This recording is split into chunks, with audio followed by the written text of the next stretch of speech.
ओम श्री सतनाम साखी। जय श्री कृष्ण। परम श्रद्धेय सद्गुरु स्वामी शांति प्रकाश जी महाराज के सत्संग प्रवचनों का संकलन। सत्संग वर्खा भाग 7, प्रवचन 5। अम्मा की अस्थियां। गुरु महाराज ने अपने प्रवचन में ये कथा सुनाई।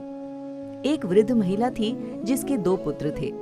वो रोज अपने पुत्रों से कहती थी, बेटा मेरी एक ही इच्छा है कि मुझे एक बार गंगा मैया का दर्शन व स्नान करा कर आओ।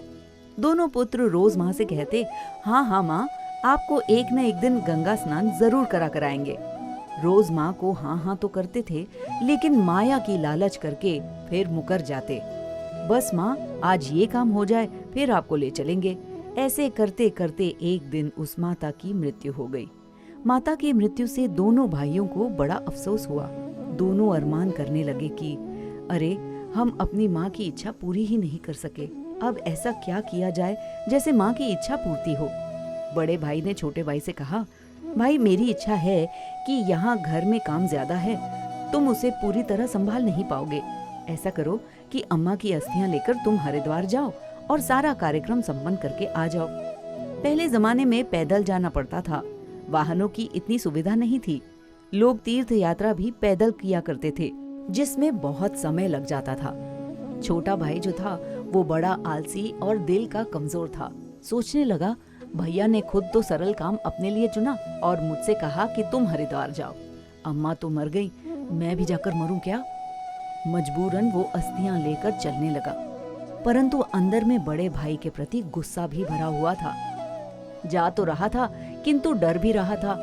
ऐसे चलते चलते 2-4 मील रास्ता उसने तय किया। अकस्मात उसे सामने एक पीपल का पेड़ दिखाई पड़ा। वहाँ पास में ही एक तालाब था। उस तालाब में कुछ लोग स्नान भी कर रहे थे।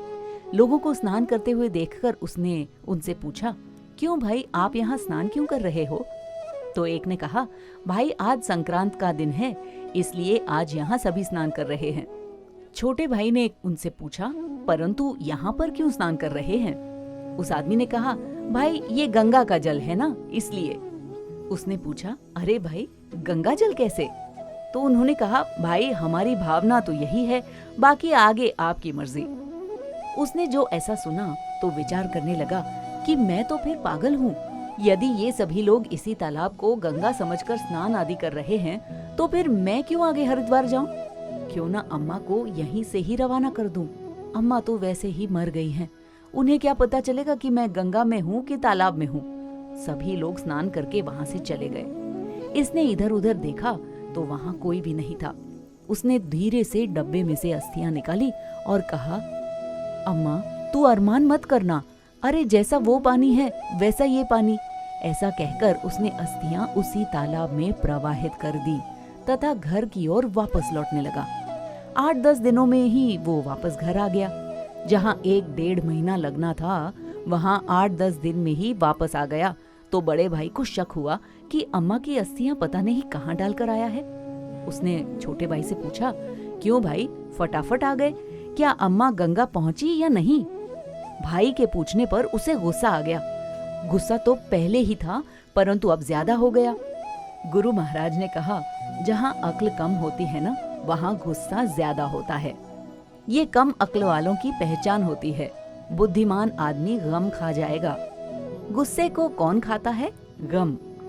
यदि कोई गम खाना यानी मान जाने का स्वभाव नहीं जानता और थोड़ी थोड़ी बात में क्रोधित हो जाता है, तो समझना वहाँ अक्ल की कमी है।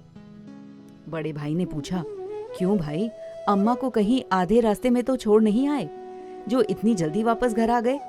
छोटे भाई ने गुस्से में आकर कहा, फिर तुम्हारी क्या मर्जी है, मैं भी जाकर मरूं क्या? अम्मा तो गई, क्या मैं भी उसके साथ चला जाता? क्या तूने इसीलिए मुझे भेजा था? तुम्हें पता है कि मैं रात दिन पैदल ही पैदल चला हूँ, कहीं विश्राम भी नहीं किया है, न कहीं पानी पिया, न कहीं खाना खाया, चलता ही रहा। तुम्हारी क्या इच्छा है? क्या मैं और 2-3 महीने वहां लगाता? खैर, उस वक्त बात आई गई हो गई। बड़े पुत्र को शक बना ही रहा। कुछ समय गुजरा। एक दिन बड़े पुत्र ने रात्रि में स्वप्न में देखा कि अम्मा डंडा लेकर मारने आई है। इसने जोर जोर से चिल्लाना शुरू किया, अरे बचाओ, मुझे बचाओ। छोटे भाई ने पूछा, क्यों भाई, क्या हुआ? उसने कहा, अम्मा आई थी और हाथ में डंडा लेकर मारने आई थी। छोटे भाई ने पूछा, क्यों मारने आई थी? बड़े ने कहा, वो कह रही थी कि तेरा छोटा भाई मुझे आधे रास्ते में ही छोड़कर आया है, मैं गंगा जी पहुंची नहीं हूँ।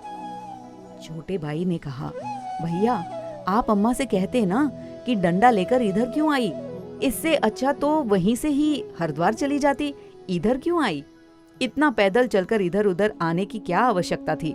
इतने में तो उधर कब की हरिद्वार गंगा मैया में पहुंच भी जाती। भैया यदि फिर अम्मा आए ना तो उसे जरूर ऐसा समझाना।